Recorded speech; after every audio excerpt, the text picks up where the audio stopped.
Hello, welcome to my Son Different. Today I have a read, so I'm gonna do like some news briefs, and I just want to go over them. And so thank you guys for joining me today, and I hope you watch the whole thing. And I encourage you guys to subscribe. I'm almost at 60 subscriber milestone. So I'm excited to get some traction there. So like I said, I encourage you guys to share this, this information, this beautiful community, this channel, some of the videos, if you're watching, and do like them and think that somebody else might like them as well, do share. And, I want a lot of people to be able to enjoy this community that we're building. And that way I can grow this channel and will be that much bigger, that much stronger, and that much more beautiful. So thank you guys, like I said, for joining me, and I'll continue with this news briefings. So North Korea is now conducting military operations with Russia. The DPRK was seen in viral videos showing the militia as it landed boots on the ground in a unified effort to counter Zelensky's Ukraine. Zelensky's sudden risky moves that endanger civilians at the border and aggressive ambush attacks caused heightened alert that drew others' attention, and North Korea's military call to act in solidarity with its ally. And I will stop right there because I'm halfway through that one, and I just want to go over some of this so you can note it down in your brain. So if you have been watching online viral footage of DPRK landing boots on the ground in Russian soil, you will know and notice and take notice, like in a big way, that North Korea is acting in solidarity with its Russian ally. And because there was cause for alert, they landed, and the troops were deployed into Russia. And this all arising after Zelensky had heightened the situation and kind of took like a more callous approach to warring, and kind of like a more warmonger kind of mentality in his tactics as well. So this is not only went viral, but left the world in an utter disbelief. Many frozen with their jaw hanging, and Zelensky taking to his position,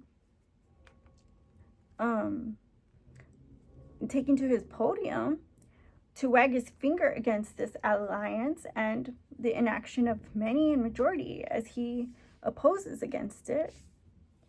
So Zelensky's not happy. He's telling everybody and making, every effort to shame people into, this whole gaslighting situation in his mind, that everybody should back every single effort that he has to, dismantle anything, that is kind of a neutral tone. So he wants everybody to see this as a situation that is like, just a disgusting thing, and he wants, everybody to side with him on this one, because he's,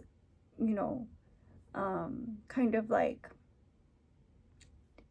like taking heed to the action of militia countering him. So, and and obviously he was like an actor, comedian, clown before this all political podium took place, in which he was in fact made president. So I guess like backlash and like consequential actions regarding militia positions, like this is all new to him in a way, although, I will go on. And DPRK says they are sending the troops into training, while U.S. says they are considered aligned with Russia in the 2-year ongoing battle, and that this is actually a very huge deal internationally, deeming the reaction of the shaken earth valid. So DRK did, say something, because, like I said, this is like left people, without, without words. It left the world speechless, and they said they're just training. And then the U.S. was like, well, I know it looks like there's something going on, like an operation, like there's like this mission, and did it, like there's about to be a fight. But actually it's kind of should be alarming, but in its own way, because it does change like the way that it's going to change history, I think, because they're saying like, well, in all of the alliances in the world, of all of the, of all of the leaders and countries watching, and all the powerful countries who do have a concern in the conflict of Ukraine and Russia, they would obviously be taken aback, because, who would have thought? So, like, I think that those videos did leave me, kind of pause. Like, I had to take a breath. and I'm glad that everybody's like, no, that's the whole that's the reaction. You're not breathing and bleeding if you didn't have that one. But it does, it does make precedents for military operations in the future, even though it is just part of a training course for these soldiers from the DPRK. Now, in politics, Obama, at yet another Harris Waltz rally, alongside rapper Eminem, sang "Lose Yourself." I think he did pretty good and was really feeling himself. So I saw Obama rapping, and he was rapping the infamous song "Lose Yourself," and like I kind of like felt like those words that he was saying were kind of like him at the moment. but like he had like a flow, he had a rhythm, he's kind of offbeat a little bit, but you know what, there was people like within reach surrounding him, like literally, like, I mean, this was a rally, a political rally, so you can imagine he had everybody's attention. He was literally the center of attention at the moment. So I'm pretty sure he was nervous, but you know what I'm saying? He got every word right. He got all the lyrics written down, and he was just, he was just moving and grooving. So Kurdistani Workers' Party, in some terrible news, was blamed yesterday when a suicide bomber attacked Turkish Aerospace Industries, a contractor Air Force factory for the government of Turkey. Nobody has yet claimed it, leaving it still a speculation as to cause and blame. Rumors circulate that anger brewed after talks of releasing its leader, whom has been in prison for decades, which makes little to zero sense, as all talks up to yesterday were conducted and were solely about peace. So Turkey was the victim of a suicide bombing, and this took place on the campus of its aerospace contractor. facilities in which the blame was put on PKK, Kurdistani Workers' Party, a terrorist organization, from the desert. So its leader is actually in prison and has been in prison for a long time. We're talking decades. And they had been in the talks of releasing him, and they had been in the talks of making peace in these regions. And because, like I said, the Kurdistanis are kind of nomadic tribesmen, so they kind of that's kind of their heritage. So I think partly this was peace talks, and because of that, I think that the whole conversation is invalid regarding him having to face all these consequences when actually everything was fine. And yesterday,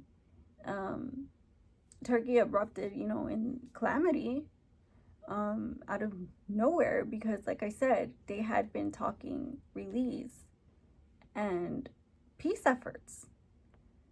So that was an ongoing thing, and they said that the talks had been discussed, and everybody was very agreeable, and the conversation was still open on all ends. It wasn't just a meeting of like Turkey and the leader. It was an organized meeting in which a lot of people who have the concern about their organization and their operations and their movement within Kurdistani lands to which they reside. I think that immediately they were put to blame, but to me it makes zero sense, because when you're operating one way, and then it was kind of, I feel like it was interrupted, and then after that, of course, he has to be put to shame and shunned again. Once again, he's kind of dismissed as a person who could turn the tables, so to speak. So onto the stats. Four actors and perpetrators of terror descended onto the facilities as a shift change was conducted, taking over the gates of entry. 2 were martyred and 2 shot down. 5 civilian casualties and 22 reported injured. The entire thing caught on surveillance video and widely circulating in the media. So there were 22 injuries. There were 5 civilian casualties, so 5 deceased people, citizens of Turkey, and there were 2 who were impacted either by the bombing itself, the gunfire, or afterwards there were 2 who were literally neutralized and died by gunshot wounds immediately after they took over the entrance gates. So this happened, like I said, immediately, the situation that was neutralized. But in response, about 50 targets were hit in retaliation, hitting known PKK camps in Iraq and in Syria. This adds on to an ongoing situation of hiding desert conflict, officiating both countries into the widespread battle of both man and need to push humanitarian efforts. So what I mean by that is that there is a situation that is a humanitarian crisis, and there is there has been crossfires, you know, that kind of put everybody, you know, every member of the community in which were found in the crossfire at risk, and you know, and jeopardize, you know, their peace. But also, you know, the fact that these regions are starting to hold a huge burden and weight of the conflict now. You know, it kind of makes them more kind of like a soft spot in the whole entire battle, you know, to continually keep peace and keep the zones, you know, stable, you know, because we don't want people caught in the crossfires. We don't want the humanitarian aid stopped, and we want to progress into a peaceful, you know, situation, you know, and continue efforts of talks of peace. But like I said, because of this incident, and then continually, you know, like response, of course, you know, I mean, in due time they would have responded, but this was their immediate response, to which 50 targets were struck, like I said, in Iraq and Syria. And like I said, now they carry this huge burden, and kind of, you know, officially considered war-torn, right? Now, President Erdogan was at a meeting asking to join BRICS, a club of world leaders of countries with power economies. This is a 2-day event. The organization denounced the attacks immediately. Now, President Erdogan is, he's a NATO member, and when he decided he wanted to ask to be joining the BRICS, it was kind of like a big deal, because he would of course be the only NATO member. Now, the BRICS is a organization of countries, of leaders of the countries in which they represent, that hold power in the world as far as economy wise, you know, the economics, you know, of every country, of course, holds its own, you know, precedence. And so, you know, he was asking to join, and that's where he was at when this happened, when this all took place and unfolded. The factory employs 10,000 people in Ankara, Turkey, and the attackers, who seem to have all perished in the midst of the takeover, they were both male and female genders. They carried large bags and high-powered weapons during this ambush. So, like I said, this happened in Ankara, Turkey, at the facilities in which they are contracted to Turkish Air Force. And like, these were like a co-ed group that took over. They had high-powered, you know, weapons, and they had huge backpacks on them, and you know, so that put like everybody at risk that was there. And it was a shift change in which at any given time there would be 10,000 people, you know, working. And so locally in Cincinnati, Ohio, the weather is fair, with cool nights, sunny, and with Friday seeing some rain in the forecast, and in the nearer future, cloudy skies in the days after.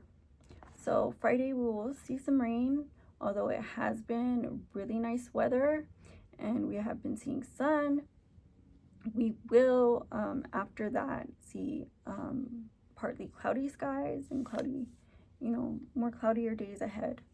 But it's still gonna be kind of fair, climate. Like, it's not gonna be really chilly out. So the tropical weather season isn't over yet. It's set to end around elections. So in case you think that it's over, it's not over. And it will continue for approximately 2 more weeks. We're not, I'm not sure. I think that's correct. And in 2 more weeks, of course, is when the elections take place in the United States. So a tropical system had affected the Caribbeans, but had within 2 hours total grew to surprising hurricane strength, a Category 1. Hurricane Oscar came in from Turks and Caicos and at hurricane force hit Inawa, headed to Cuba, where it made a wider U-turn affecting the rest of the Bahamas, causing coastal flooding all the way to Florida.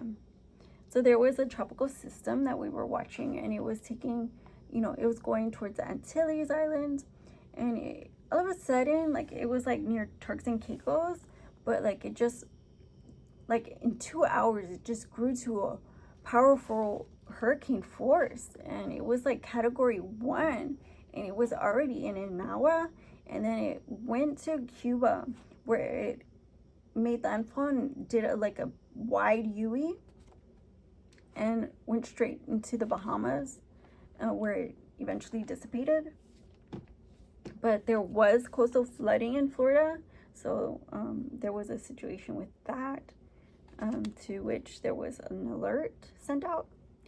Hurricane Oscar was actually another crisis, Cuba having an ongoing electric situation with a total blackout that wiped out power across the nation before Oscar had landed.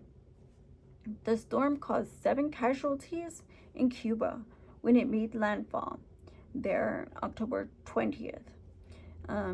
It is the smallest on record, with a radius of up to 6 miles wide. Though some speculate it contained wind gusts consistent with a Category 3 hurricane. So it made landfall in Cuba as a Category 1, but it was so tiny it made a record of how, one of the smallest hurricanes. But some people were measuring the winds, and they said that some of the winds were like Cat 2, Cat 3. They were really, really strong. And like I said, there were 7 deaths, and this took place on October 20th, although before Cuba is, having these electric problems, so they had no electricity at the time. And that can cause problems as far as alerting the public and making them know, about evacuations and where there are shelters. So these things can make issues in and of themselves. So Tropical Storm Nadine spotted in the Caribbean, and after 3 days formed and crossed on October 18th the southernmost point of Mexico, affecting Central America, where it emerged in the Gulf of Tehuantepec to take shape of a once again organized tropical disturbance and renamed Hurricane Christy. So there was a tropical storm that grew near, near the Caribbeans, and it grew and grew and grew. After 3 days, it turned into a tropical storm and got named Nadine. Now, it was affecting Central America and, the Caribbean coastal areas, but it, was crossing Mexico. And in doing so, it kind of lost a little bit of, power.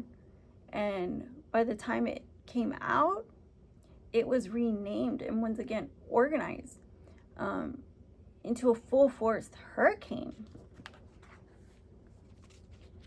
So,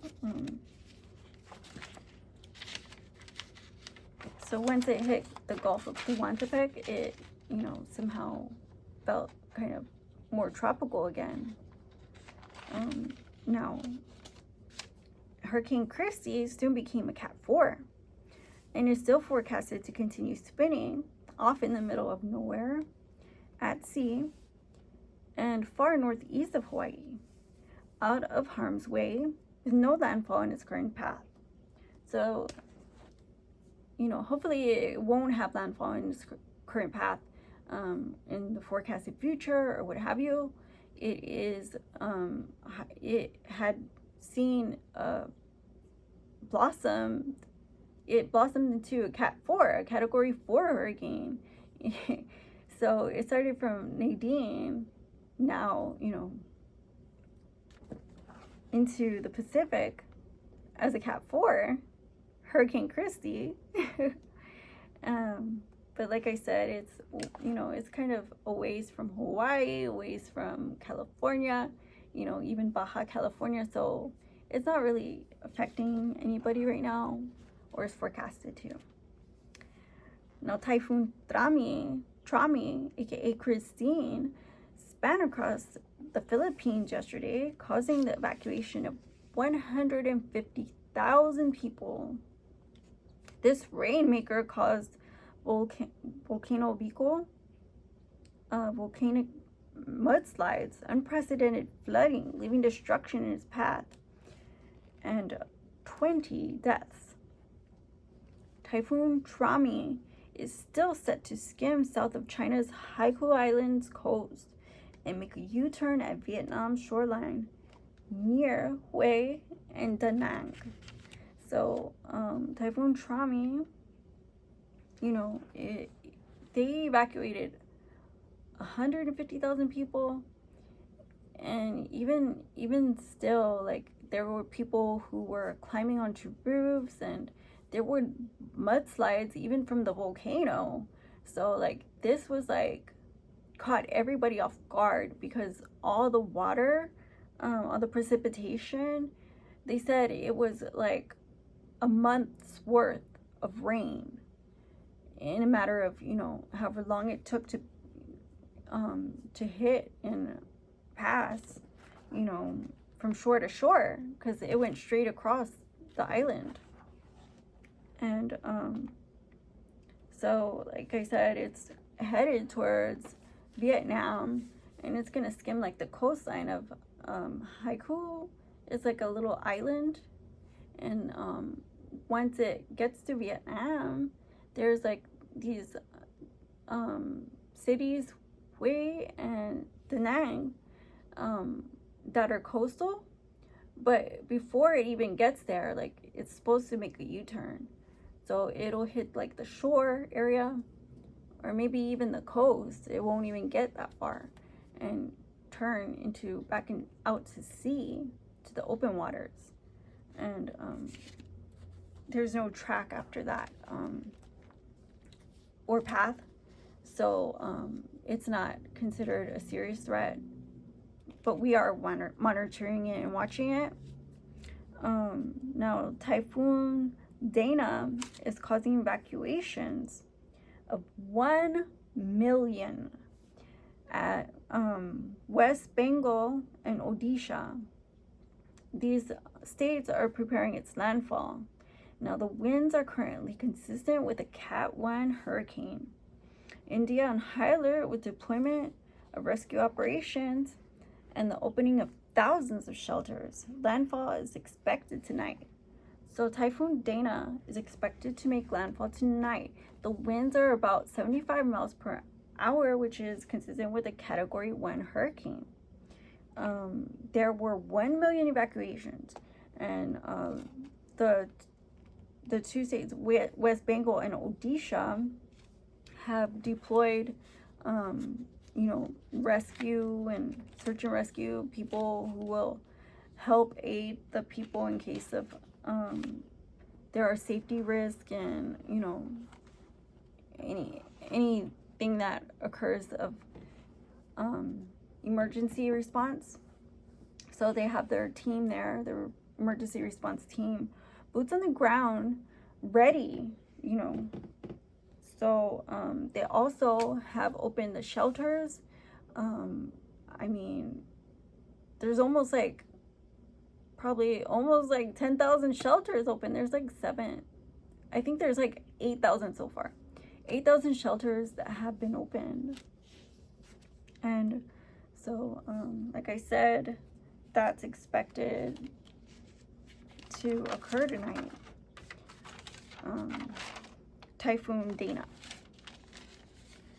Roswell, New Mexico had a flash flood event that took over the weekend. It was without warning. People had to evacuate and seek shelter. It destroyed buildings, stranded civilians who clinged atop their own roofs, and some videos show the initial impact. Feet of flooding surprised guests as many at fancy gatherings abruptly ending, you know, these gatherings in calls for rescue. These videos that went viral, you know, many of the people who were, you know,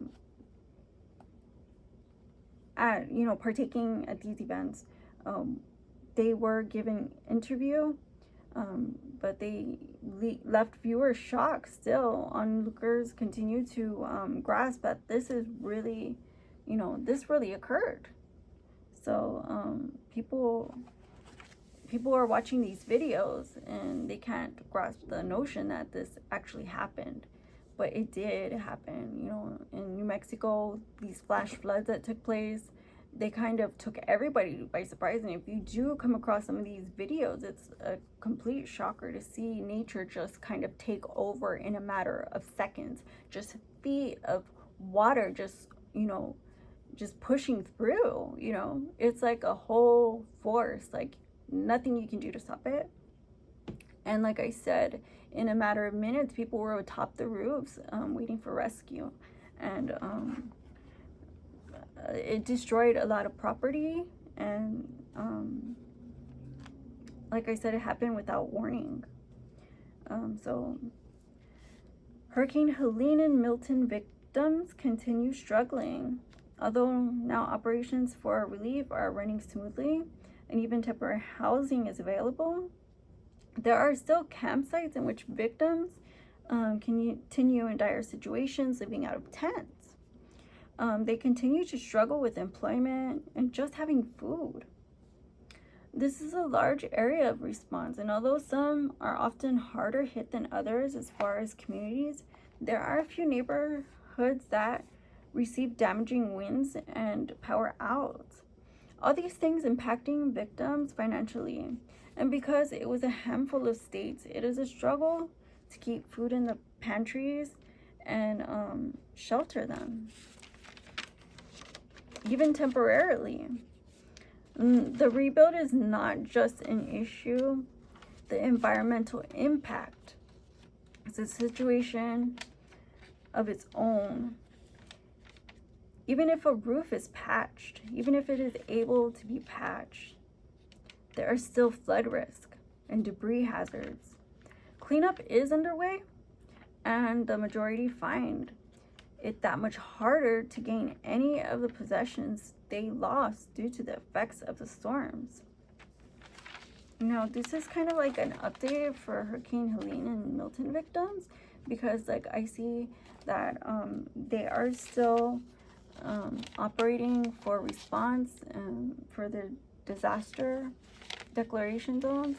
And although there are some communities that were affected, you know, like anybody that had damage to property or their belongings, like I said, their possessions, you know, it leaves them in a financial situation in which there are now, even because of the situation, of course, in harder hit areas that you know, continue having the problem to rebuild, it's that much harder to regain some of those possessions, or if any, you know. And at that, there are people living in tents still. There are people who kind of are out of employment. And the food banks are finding it harder and harder to keep the pantries stocked, you know, the community pantries and community centers pantries, you know, it's kind of hard, that much harder, because like I said, it's not just one small community, it's states in which there are several neighborhoods and larger communities, you know, that have issues, ongoing issues with debris cleanup, with debris in the waterways, with flooding, with waterways that are continuously breached, and you know, things like that. So like I said, it's also an environmental situation that these people are facing, you know, and we're kind of slowly realizing these things, you know, pacing ourselves with having to get all this stuff up, you know, out of the residential areas, and you know, and kind of help them rebuild and kind of, you know, get their life back, because it's a large area, it's harder, and you know, it takes more time, but like I said, you know, it takes more effort. So hopefully you guys are more, you know, aware of the situation and have a little bit more knowledge of what's going on, you know, because I think it just takes like a one spark in, you know, in somebody's mind to kind